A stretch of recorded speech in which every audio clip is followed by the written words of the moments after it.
Motivation is a lie. It comes and goes like the weather. If you only work when you feel like it, you will never reach your full potential. But there is a secret that the most successful people in the world use every single day. It's called discipline. The biggest mistake most people make is waiting to feel like it. We've been conditioned to believe that success is fueled by a sudden burst of inspiration. But inspiration is a fickle friend. It's there when the sun is shining and your coffee is warm, but it vanishes the moment things get difficult. Think about your own life. How many projects have you started with passion, only to abandon them 3 days later when the spark died? This is the cycle of the uninspired mind. When you rely on motivation, you're giving away your power to your emotions. You become a slave to your mood. If you are tired, you quit. If you are bored, you distract yourself.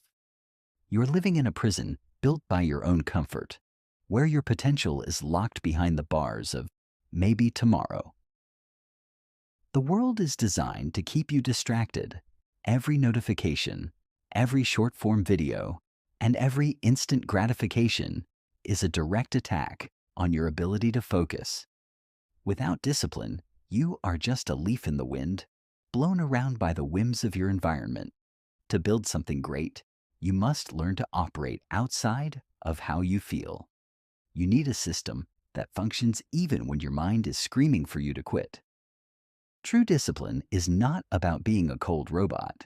It is about having the self-respect to keep the promises you made to yourself when you were at your best. It is the bridge between the person you are today and the person you are capable of becoming. Today, we stop waiting for the spark. We start building the fire. Discipline is not a talent you are born with. It is an architecture you build. Most people fail because they try to rely on willpower alone. But willpower is like a battery. It drains every time you make a decision. To escape the cycle of inconsistency, you must stop fighting your environment and start designing it. Think of your mind as a garden. If you leave it untended, weeds of distraction and laziness will grow naturally. Discipline is the fence you build and the daily labor of pulling those weeds before they take root. It starts with the smallest choices. It's the decision to leave your phone in another room. It's the habit of prepping your workspace the night before. It's choosing the difficult path now, so your future self can walk a path of freedom. When you build a structure of habits, you remove the need for choice. You don't ask yourself if you feel like working. You simply work because it is what you do at 8 a.m. You don't debate whether to exercise. You are already at the gym before your brain can come up with an excuse. This is where true power lies, not in the intensity of a single moment, but in the consistency of 1,000 small actions. By automating your greatness, you free your mind to focus on the work that actually matters. You're no longer reacting to life. You are leading it. There is a price for greatness, but there is an even higher price for mediocrity. Most people are more afraid of the pain of discipline than they are of the pain of regret. But discipline weighs ounces, while regret weighs tons. Imagine yourself 10 years from now. If you continue to let your moods dictate your actions, where will you be? You will be in the exact same place, only older, more tired, and filled with the bitter knowledge of what could have been. Every time you choose the easy path, you're voting for a lesser version of yourself. You're telling your subconscious that your dreams aren't worth the effort. This is how a soul dies, not all at once, but in small, quiet surrenders. It's the workout you skipped, the book you didn't read, and the hour you wasted scrolling through someone else's life instead of building your own. The truth is, the pain of discipline is temporary. It lasts an hour at the gym or a morning at your desk. But the pain of regret is permanent. It follows you into your old age and haunts your quietest moments. You have to choose which pain you want to carry.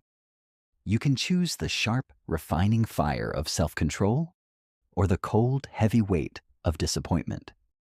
There is no middle ground. The clock is ticking, and every second you spend waiting for the right moment is a second you are losing to the version of yourself that gave up. It is time to decide. Will you be the master of your mind or its prisoner? Discipline is the foundation, but focus is the weapon. In an age where your attention is the most valuable commodity on earth, the ability to concentrate on a single task for hours is a superpower. Most people live their lives in a state of continuous partial attention. They are never fully present, never fully engaged. They work with one eye on their task and the other on their phone.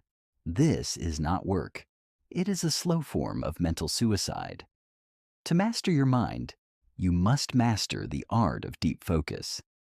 This means creating a sanctuary for your thoughts. It means ruthlessly eliminating anything that tries to steal your concentration. When you enter this state, time begins to disappear. The friction of starting vanishes, and you enter what psychologists call flow. This is where greatness is born. This is where the work that changes lives happens. But flow cannot be reached if you are constantly interrupted. You must train your mind like a muscle. At first, 10 minutes of intense focus will feel like an eternity. Your brain will itch for a distraction. It will beg for a hit of dopamine from a notification or a snack. Do not give in. Sit with the boredom. Sit with the frustration. It is in those moments of resistance that your discipline is actually being built. Every time you pull your attention back to the task, you are performing a mental repetition. You are becoming stronger. Eventually, the world around you will fade away, and it will be just you and the mission. This is the difference between those who talk about success and those who achieve it. One group waits for the right feeling. The other group creates the right environment and stays until the job is done. The ultimate test of your discipline is not how you start, but how you endure when the novelty wears off. Anyone can be disciplined for a day. Anyone can be focused for a week.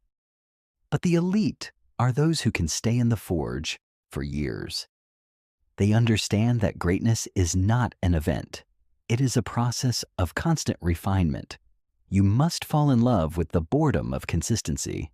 You must find satisfaction in the repetitive actions that others find tedious. While the world is chasing the next big thing, you are mastering the fundamentals. You're showing up when you're tired, when you're discouraged, and when it feels like nothing is changing. Because here is the secret.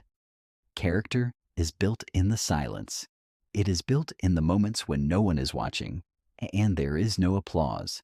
Every day you choose discipline, you are forging a version of yourself that is unbreakable. This is the path of the few. It is a lonely path at times, but it is the only path that leads to true freedom. The door to your potential is heavy, and discipline is the only key that fits the lock. The question is no longer if you will start, but how long you will stay. The forge is hot, and the hammer is in your hand. What will you create?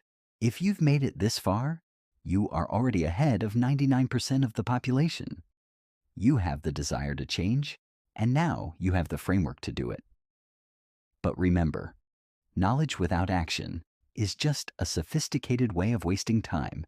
If you found value in this video, join our community of disciplined minds by subscribing and hitting the notification bell.